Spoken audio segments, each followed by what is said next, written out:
Ito na ba ang sagot na matagal na nating tinatanong sa ating isipan dahil ngayong September 12 lang sa isang kongreso sa Mexico ay ipinubliko ang sinasabing dalawang bangkay daw ng alien. Ayon kay Jaime Maussan, ang dalawang bangkay ng alien na ito ay natagpuan sa Peru noong taong 2017 at parehong 1,000 taon na ang tanda ayon sa carbon dating sa isang local university. Ayon pa sa ibang eksperto sa buong mundo, ang bangkay na ito ay sobrang pangkaraniwan kesa sa mga species sa ating mundo, kaya napaka-misteryo nito sa mga eksperto at sa mga tao ngayon. Sa tingin niyo, saang lugar o planeta nanggaling ang pinaniniwalaang bangkay ng alien na ito? Ngunit ang taong ipinubliko ang dalawang bangkay ng alien na ito na si Jaime Maussan ay dati nang sinabing nagpeke ng bangkay ng isang alien.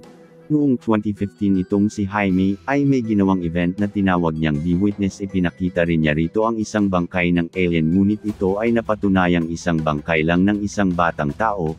Kaya maraming tao sa Mexico ang hindi naniniwala sa taong ito. Ito lang daw ay para sa kasikatan niya.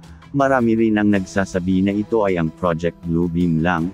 Ayon sa libro na isinulat ni Sergio Monest, at sinabi rito na ang United Nations ay sasanib sa teknolohiya ng NASA upang sakupin ang buong mundo upang ang buong mundo ay magkaroon ng isang bagong maling relihiyon.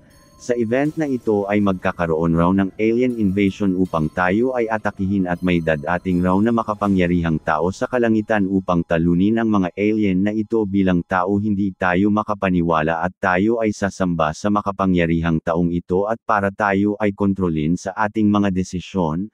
Ngunit sa iyong palagay, totoo nga ba ang dalawang bangkay na kanya ang isinapubliko ngayong linggo sa isang kongreso sa Mexico?